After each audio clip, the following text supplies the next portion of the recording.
What's going on? Welcome back to Chess Games. Welcome back to OTB recap videos. Can't lie, I really slacked on these recap videos over the past year. My last one I put out a few months ago. I've been meaning to get to this one, but I'm always trying to make those chess gains, and it's tough balancing studying and preparing for my tournaments and putting out these videos. But now that I had a tournament finish up recently and I'm kind of taking some time off of studying, I'm committed to catch up on these recaps. Now, I've realized that I'm so behind on tournaments that I'm not going to be able to show every game, but I'm going to focus on the one or two most interesting games from pretty much every tournament that I've played since July up until December of 2022. So, without further ado, let's get into it. I am going to be now focusing this video on the most interesting game that I played in the World Open. So the World Open, if you don't know, is a huge tournament which takes place in Philadelphia on the East Coast US every year. There's many different sections, all the way from under 1,000 up to the open section. I played in the under 2,200 section just as I had last year. Last year I came in with very big goals, very big expectations, left a bit disappointed. I only scored 4 out of 9. It was enough to gain a little bit of rating, but not the kind of performance that I was expecting.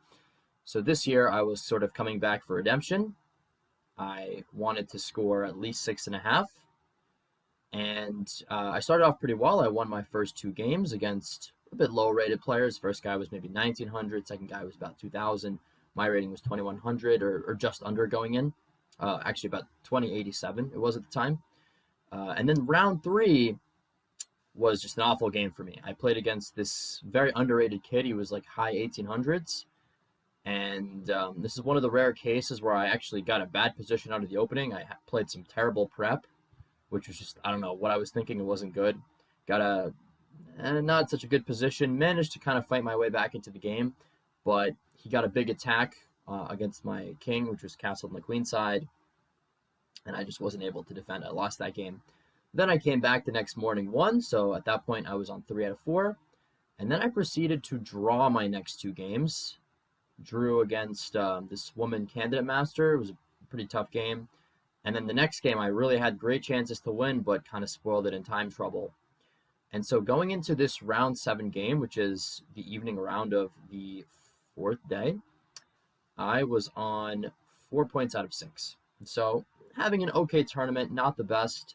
But now I'm playing against this kid, about 13 or 14 years old. He's from Canada. And, I like to try to do a little bit of preparation for my opponents. Judging off what I saw, I was expecting him to play the Caro-Kann. But he played the Sicilian. So already we're kind of unprepared on move 1. And he decides to play a rather rare but interesting line of the Sicilian, and that's a6, which is called the O'Kelly variation. Now, if you've never seen this move and you're thinking, oh, just play d4, that is actually what they want you to do. d4 is not a good move here, because if I go d4, he takes, and the problem is that black, I believe knight f6 they play here, or maybe even e5 immediately is considered pretty good. And yeah, black is already pretty much equalized, so you don't want to do that. So I knew to play knight c3, waiting to see what he does. He goes e6, and now I said, okay, let's go d4, trade, and he goes queen c7. And it was at this moment that I realized that I had been tricked. I had just been finessed out of my preparation, because this is basically the Kann variation, where black goes e6 then a6, except what I like to play against the Kann is bishop d3, before committing my knight to c3, so I can later play c4. To demonstrate what I mean, if black plays e6 in this position, I would go d4, trade, a6, and here I would play the move bishop to d3, which is a pretty standard theory, considered a pretty good move against this setup. Point being is that later on, you can at some point play the move c4. Actually, the game against National Master Brewington Hardaway, which features in the last video, went exactly like this. And this is just the dream setup for white. However, in this game, I cannot do that because my knight's already on c3, and I'm annoyed at this point because I know I have to now adapt and do something which I don't normally do. Actually, many years ago, I used to play this system as black, and I would be very happy when white put their knight on c3 because now black can get bishop b4 in, they can get very easy play. So I think for a while I go bishop b3 anyway. He goes knight f6, I castle, he goes d6. I'm spending like 3, 4, 5 minutes per move. This kid is just blitzing everything out because very easy setup for him. He's played this before, and I have to figure out kind of what to do and make sure I don't walk into any traps. I go bishop e3. I'm just developing. He goes knight d7. I go f4. I have to kind of prepare some kind of attack. I also don't want to let him put his knight on e5. He just goes bishop e7, and now I say, okay, if you're not going to play b5 and grab space on the queen side, I'm going to stop you from doing that. So I go a4. He goes b6. He's like, all right, can't go b5, but I'm still going to develop my bishop to d7. And then I'm thinking, okay, how do I get my attack going? If at any point I play f5, he can just play e5 and force my knight back. Maybe he can even play knight e5. And that's kind of annoying because the bishop's hit. So there's not really a whole lot of things I can do to like force things. So I just go king h1, just a prophylactic move, putting my king on a safe square in case the position opens. He goes bishop e7, and now I say, okay, queen to e1. I'm going to swing my queen over to the king side in case he castles and potentially start an attack. He castles. And then I realized that, yeah, if I go queen g3 here, he can even just play knight c5. And the problem is that now the pawn on e4 gets hit 3 times. It's only defended twice. And if I push it, I open up the diagonal for his bishop. He can like trade and throw a knight on e4. And this is not looking too hot. So I go bishop back to d2. Not the kind of move I would have wanted to make, but at least now I make sure the e4 pawn is very well supported, and I'm kind of preparing to potentially push at some point, if he allows it. He goes knight c5, though, which I'd seen coming. I go b4, and I actually allowed him to take the bishop. Sometimes white allows this in the Sicilian. They actually allow their bishop to be captured, because now the pawn on d3 reinforces the pawn on e4, making it safe, and I have potential to go for some tricks on the c-file. Like he goes rook c8, I go rook c1, and he has to be very careful here, because if he makes some move, let's just say he goes d5, right, to open up this bishop, I can even just take with the knight, and now I have a discovered attack on his queen. So he obviously sees that. He goes queen back to b8, and here is where I made an interesting decision. Now, I looked at this game briefly with my friend after, who's a master. He suggested that I play b5 here to just like try to cramp him on the queen side, slowly kind of build up. But in my mind, I had been focused on one idea kind of like this whole time, been waiting for the right moment, and that is to push f5. Because by doing this, I'm basically striking at his center, his little kind of hard to penetrate pawn structure over here. He basically has to push, because if he takes, well, that's allows me to get my knight to f5. He's in big trouble. So he goes e5, and my whole plan was that I'm going to move the knight back, and then I'm going to try to go for an attack on the king side, potentially some g4, g5 stuff. I might even maneuver my knight around and bring the queen in, and that was kind of my idea. Question is, though, where do I put the knight? If I put it on f3, he goes d5. Matter of fact, he's going d5 pretty much anyway, so I decided to put my knight on c2. And I had already seen a little idea of what could happen in a few moves if things kind of go according to plan, which it's not a guarantee that they will, but I had a little idea. And I knew he was going to push d5 because it's very logical. He's counterattacking in the center. He's trying to kind of rip the position open for his bishops because he has the bishop pair. I was calculating stuff like bishop g5 here, but I didn't like that he pushes, and then I looked at a whole bunch of stuff like trading, throwing the knight on d5, but at the end of all this, it wasn't really clear to me if I had enough. I mean, maybe I can try to get the knight to c4 quickly, but it seems like actually he's just in time to trade and then take on d5. And I don't have any back rank tricks because he can just bring the rook back. So I decided I have to take on d5. I took, and he took with the knight, which it turns out he actually would have been a little better for him to take with the bishop, which is a little bit counterintuitive because why would you give up the bishop? But there's a reason.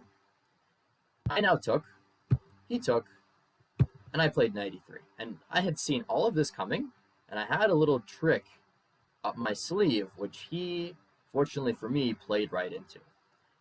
He needed to play something like queen to b7 here, defending his bishop, and also kind of creating some potential pressure against my g2 pawn, but he kind of lazily, like in 2 seconds, just moved his bishop back to c6. Seems good, right? He's getting his bishop out of danger, he's attacking my pawn, but this is a critical moment now. What would you play if you had the white pieces? The move that I had kind of planned before all this stuff got traded, and the move I played instantly here, is the move f6. Little pawn sacrifice, but the point is that if he takes the pawn, his king is wide open. And I can bring my queen and I can bring my knight and I have an attack. If he moves the bishop, well, I'm going to either take and basically pop a big hole in his king side, or I can even bring the queen in and go for an attack this way.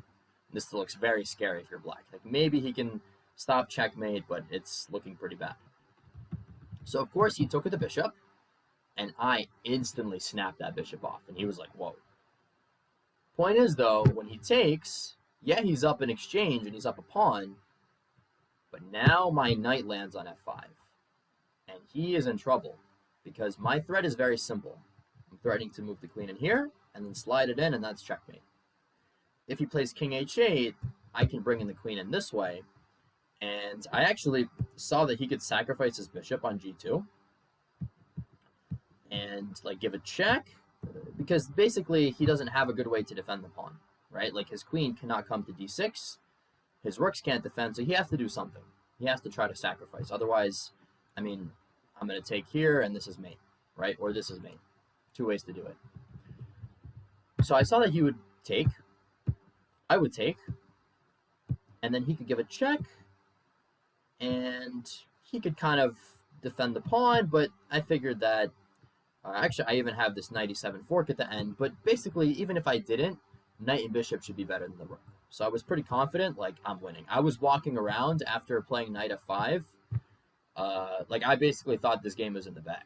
Like, this kid is just done for. He's, like, deep in the tank now. I mean, he'd been playing every move in a few minutes. And now he was, like, deep in the tank trying to figure out how to save himself. I'm walking around like, yeah, game's over.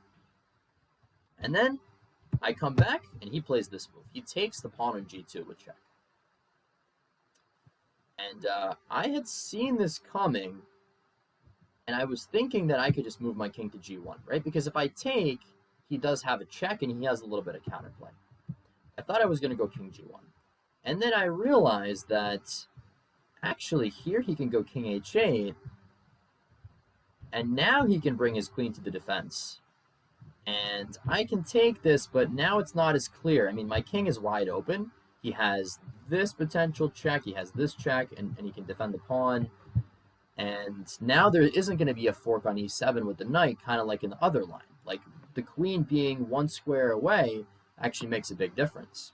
So I realized in this position, I actually have to take the bishop. And I have to allow this check, and I really wanted to move the king, right, to kind of preserve the idea of queen g3.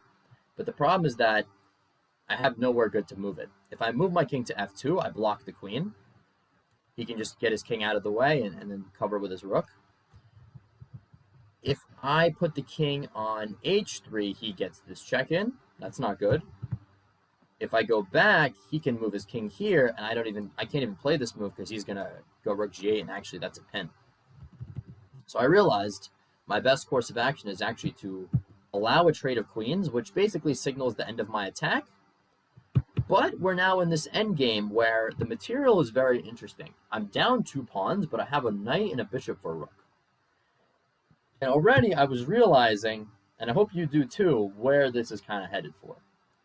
Because a knight and a bishop are a little bit better than the rook, and I have the potential already I was thinking very far ahead, trying to figure out if I had a way to basically force the creation of a pass pawn on the queen side and try to promote it and force him to give up his rook. And I looked at a bunch of stuff. I looked at b5, and then he brings his rook in, and then I go here. But I realized that maybe I can sort of win the pawn, but I wasn't so sure. I looked at some other stuff, like trying to paralyze his king, but I eventually just played bishop e3, and I took his pawn, and I allowed him to get mine back, right, because he's basically forking these two pawns. But I decided to keep this one, allow him to take this one, and then go a5. And my point is that my bishop is totally safe, and if I can just bring my knight around, win this pawn, and force his rook to sacrifice itself for my pawn, it's going to be knight and bishop versus some pawns, but basically knight and bishop versus king. And my whole goal here is to get it to that point. In the meantime, though, I have to be careful because his rook is active and he's giving some checks.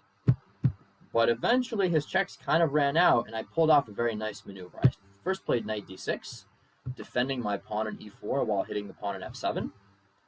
He doesn't really care about that pawn too much because his pawns are doubled anyway. His king is very out of position. So he goes rook b1, preparing to kind of give checks in the back. I go knight e8 now, attacking f6 pawn, but really I'm trying to go here. And I allowed him this check. I allowed him to take, but now I have myself a pass pawn. And all I need to do now is start to push it. Now, obviously he's going to give some checks, and I have to be careful. But I realized, like, I don't even need any of my remaining pawns. I don't even need the pawn on h2. Take it. Because once your rook is gone, this is all that remains. And we're now on move 47, and the game is only halfway done. Because I still have to coordinate my knight and bishop, get rid of the pawns, and then demonstrate that I know how to checkmate with a knight and a bishop, which is one of the most difficult tasks in chess. He, of course, is not giving up hope. He's starting to activate his king. And now I begin to coordinate. I first put my bishop here to kind of cut his king's escape. And then I start to bring the knight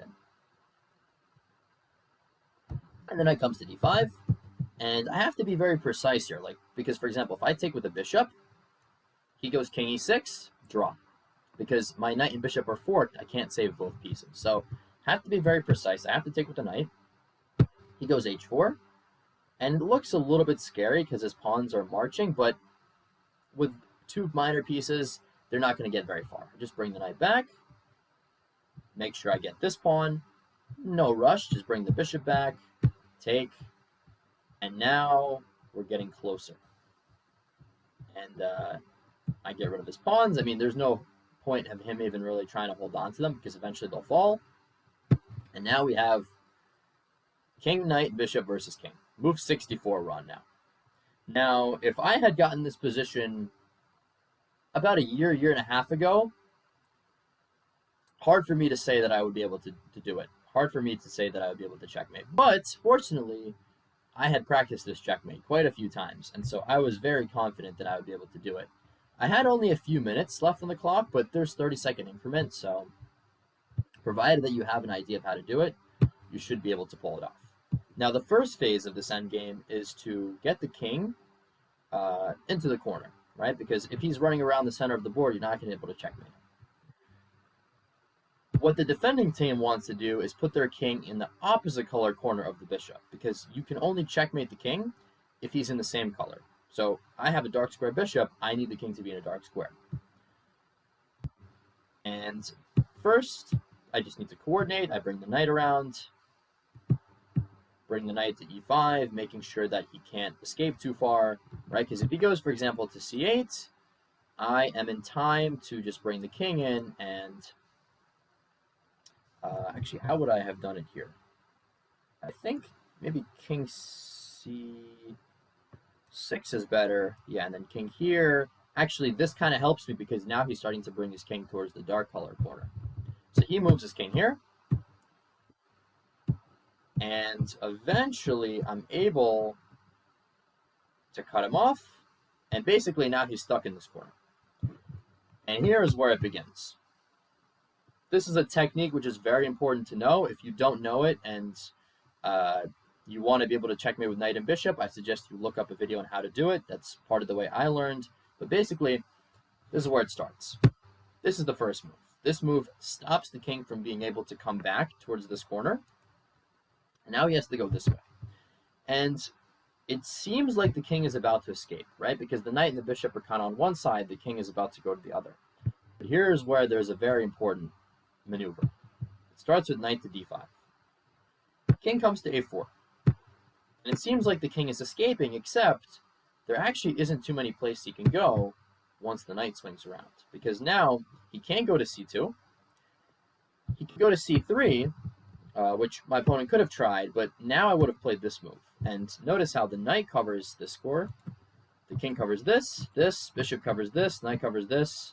The king is actually cornered in. And eventually, he gets basically forced in the corner, just like he is about to be in the game.